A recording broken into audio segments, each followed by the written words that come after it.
Are you painting from memories from your childhood?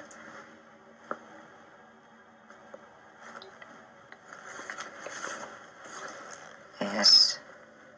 These things happen. And children get hurt. It makes me very sad. They're not happy. Can you tell me about yourself? How old are you?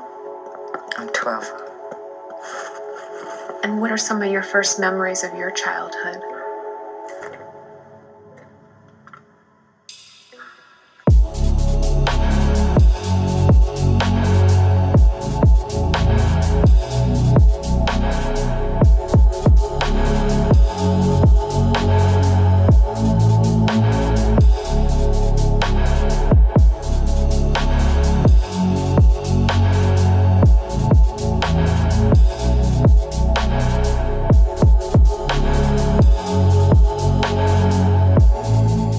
Kim Noble est une artiste peintre anglaise.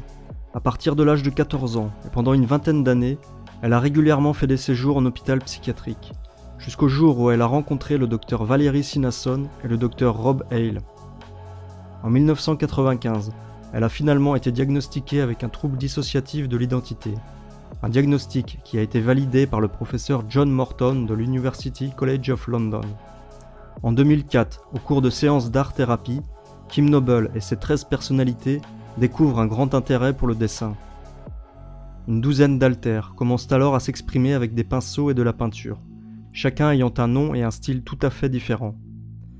Les thèmes sont également totalement différents, certains peignent des paysages ou des personnages apparemment anodins, tandis que d'autres œuvres sont beaucoup plus sombres et explicites quant aux abus rituels que Noble a pu subir durant son enfance. La personnalité altère nommée Ria Pratt dépeint clairement des scènes de viol et de torture sur des enfants, des scènes que Noble a incontestablement vécues et dont les mémoires traumatiques ont été conservées par certains altères. Dans ces peintures représentant les abus rituels, nous retrouvons une grande similitude avec les divers témoignages d'autres survivants de MK.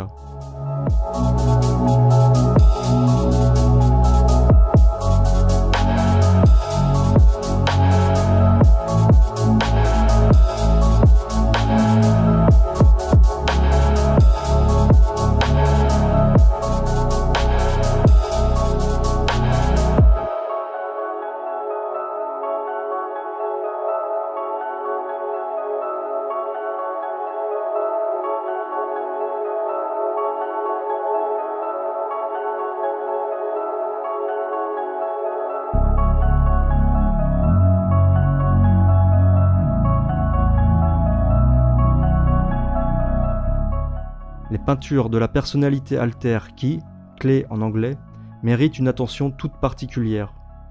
Comme son nom l'indique, cet altère expose dans ses peintures des éléments clés de cryptage, c'est-à-dire des protocoles et de la méthodologie quant à la programmation MK. Son tableau, intitulé Seven Levels, 7 niveaux, décrit de façon détaillée 7 étapes pour la conception d'un esclave monarque. À savoir que la personnalité principale de Kim Noble n'a aucune connaissance en matière de programmation MK et ni même avoir subi des abus rituels. La production Seven Levels est construite en strates horizontales représentant différentes scènes. Le processus décrit se lisant chronologiquement du bas vers le haut.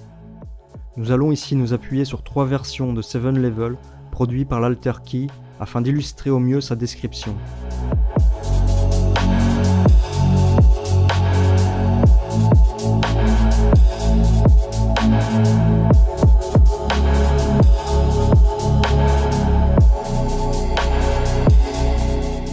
Phase numéro 1. Naissance en enfer.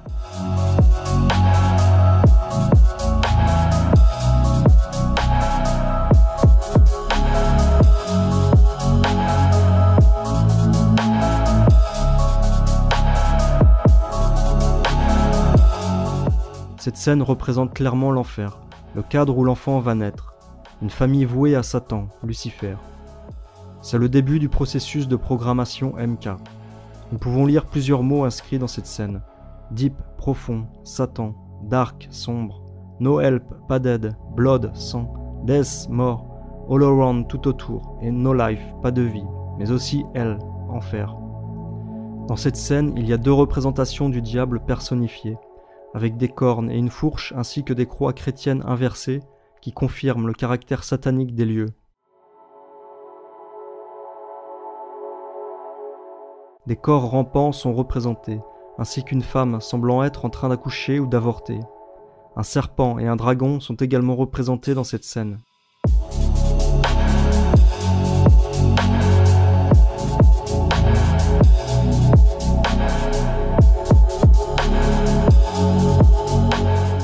Phase numéro 2.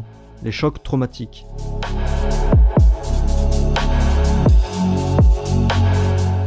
Cette scène représente les multiples tortures que subissent les petites victimes du MK Monarch. Cette étape consiste à infliger des sévices extrêmes au sujet pour créer les états dissociatifs nécessaires à la programmation. Dans cette partie de la peinture, au moins 28 enfants sont représentés. Au sol, 13 enfants sont réduits à l'état d'esclaves et marchent à 4 pattes en file indienne. Au centre de la scène se trouve une table ou un lit sur lequel un sujet est allongé avec des fils reliés à la tête et à ses mains. Un dessin qui représente certainement les tortures à l'électricité. 2 personnages poussent ce qui semble être des brancards sur lesquels sont allongés des enfants. Nous pouvons également voir dans cette scène de nombreuses cages dans lesquelles sont enfermés des enfants. D'autres encore sont pendus par les pieds.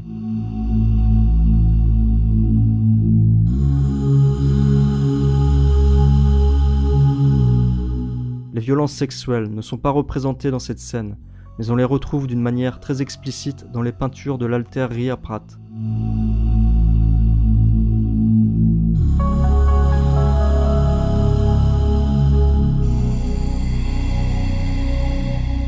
Phase numéro 3. Dissociation et fractionnement.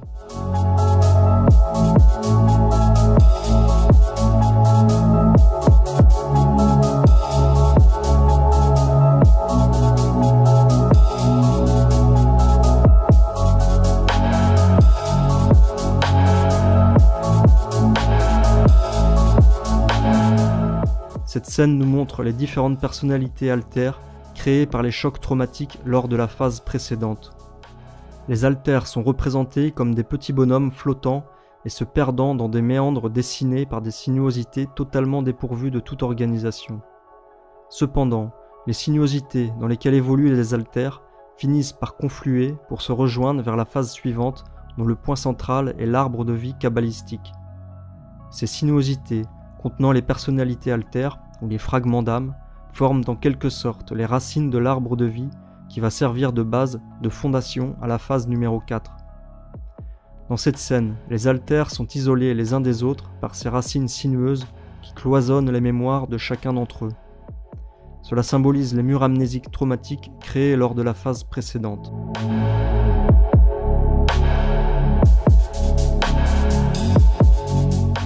Dans cette version de Seven Level apportant de nouveaux éléments, on observe que les fractionnements d'âme dissociés s'élevant au-dessus de la scène des abus rituels sont tous canalisés vers un portail représenté par 2 colonnes, Jachin et Boaz, symbolisant le passage du monde matériel à une dimension supérieure via l'illumination. En franc-maçonnerie, c'est le portail conduisant au mystère, les 2 piliers des séphirotes que l'on retrouve juste au-dessus avec l'arbre kabbalistique trônant sur la menorah, le chandelier kabbalistique, l'arbre chandelier facilitant la communication entre le haut et le bas. Voilà donc la destination des fragments d'âme dissociés qui doivent être canalisés, organisés et stockés afin d'être exploités.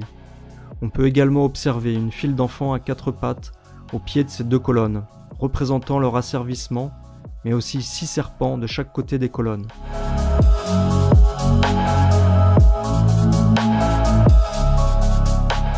Phase numéro 4.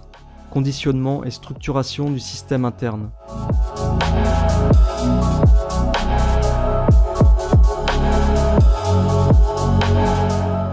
Une fois les altères créés, une structure doit être organisée pour les compartimenter et faire en sorte qu'ils soient facilement exploitables.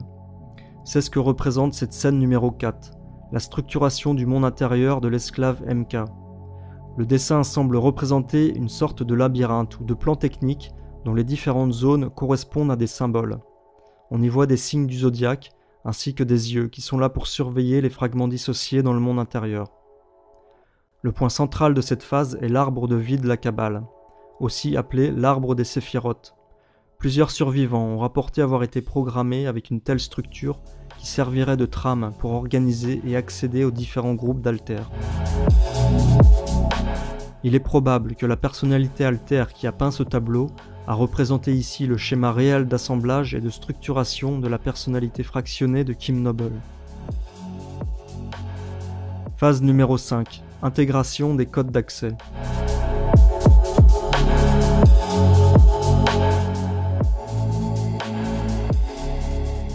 Cette scène montre un amas de chiffres et de lettres avec un livre au centre. Du côté gauche se trouvent les chiffres et du côté droit se trouvent les lettres. Le nombre 666 est inscrit sur la page gauche du livre. Il s'agit là de la phase d'encodage des séries de mots et de chiffres qui vont servir de déclencheur afin de faire émerger tel ou tel altère selon les besoins du culte. Des codes pour accéder au monde intérieur de l'esclave sont aussi programmés. Le livre au centre de la scène représente probablement le matériel d'archivage qui va contenir toutes les données d'exploitation concernant la programmation de l'esclave MK.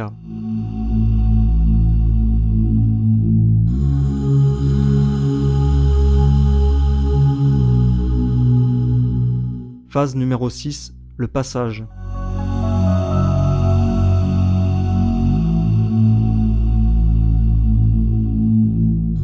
La phase numéro 6 représente une sorte d'autoroute, un pont surplombant une mer ou une rivière. Le rituel initiatique est accompli. Le papillon monarque peut sortir de la chrysalide. Cette autoroute, dont la perspective donne l'apparence d'un triangle ou d'une pyramide, symbolise également la voie à suivre pour la dissociation. La route de briques jaunes du magicien d'Oz sur laquelle la victime est encouragée à se dissocier et par laquelle peuvent émerger les différents altères selon les besoins des contrôleurs. Une route qui mène ici à la scène suivante représentant l'état dissociatif en tant que tel, où la victime flotte à travers l'arc-en-ciel après avoir traversé le miroir. Phase numéro 7, la libération.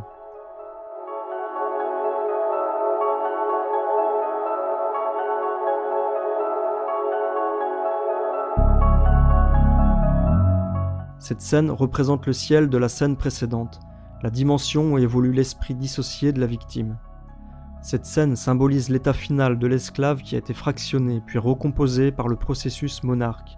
Il peut à présent être relâché dans le monde profane pour remplir sa fonction d'esclave. Mais cette scène finale représente également l'état dissociatif hors du temps, qui sera à présent la pierre angulaire de la vie de l'esclave.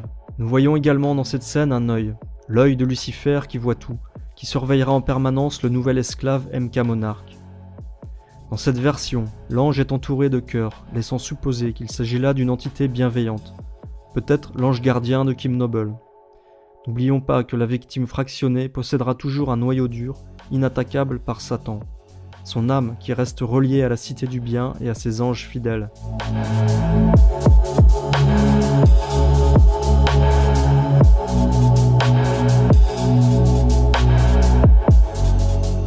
Cette peinture de l'alter Key représente l'évolution de l'esclave, passant de l'enfer des traumatismes dans les sous-sols des premiers niveaux au paradis céleste, l'illumination, que représentent les profonds états de dissociation causés par la douleur et la terreur.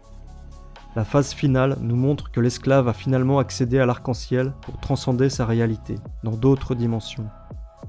Cependant, cette évasion psychique n'est pas la véritable liberté car l'œil veille. Il est important de noter en position centrale du tableau la présence de l'arbre de Séphiroth. C'est un élément symbolique primordial de la Kabbale, elle-même à l'origine de nombreuses pratiques magiques. Le docteur Corey Hammond décrit dans l'exposé Greenbaum la présence de l'arbre kabbalistique comme étant un élément structurel du système interne de certains de ses patients. Remember, one woman couldn't come up with anything. No altar would speak up with anything. I said, okay, and we went on to some other material. About 2 minutes later, she said, Green. Do you mean Dr. Green? We found this all over. There appears to be some green programming below that, and I suspect that it has a structure sort of like this, that you get down to fewer and more essential programs the deeper you go. Below green programming is ultra green. And the green tree.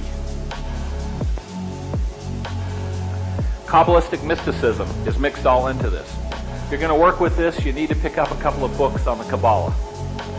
One is by a man named Dion Fortune, D-I-O-N, Fortune, F-O-R-T-U-N-E, called the Kabbalah with a Q. Another is by Ann Williams-Heller. Ann Williams Heller, and it is called the Kabbalah with a K, K-A-B-B-A-L-A-H, I believe. I knew nothing about the Kabbalah. It was interesting, a patient had sat in my waiting area, got there considerably early, and drew a detailed, multicolored Kabbalistic tree over 2 years ago. And it took me 2 months to figure out what it was. Finally showing it to somebody else, they said, you know, that looks an awful lot like the Kabbalistic tree. That rang a bell with some esoterica in an old book, and I dug it out. That was the background of Dr. Green. Now, the interesting thing about the green tree is his original name was Greenbaum. What does Greenbaum mean in German? Green tree. Ultra green in the green tree.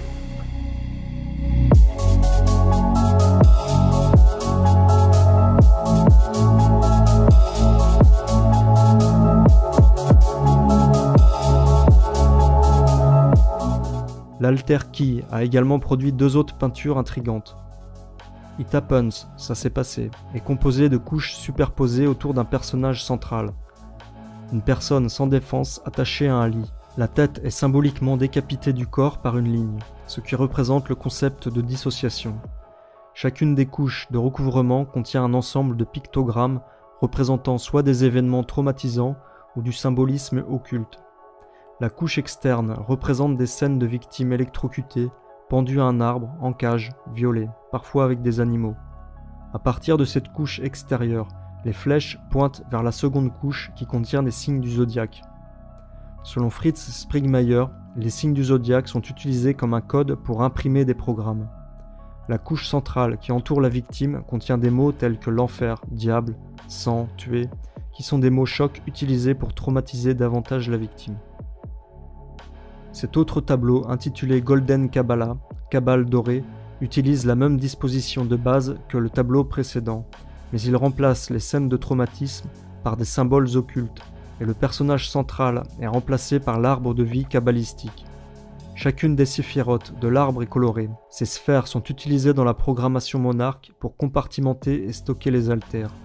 La couche externe de l'œuvre contient les noms des 10 domaines de l'arbre de vie, associés chacun à une lettre hébraïque.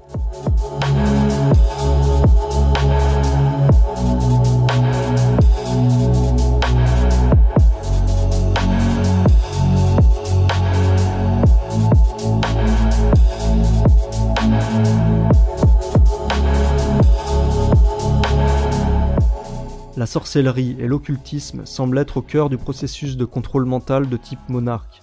Bien que Kim Noble refuse d'admettre qu'elle a subi des abus rituels, ses personnalités altères Ria Pratt et Key possèdent des mémoires qui sont clairement reliées à des abus rituels et du contrôle mental basé sur les traumatismes.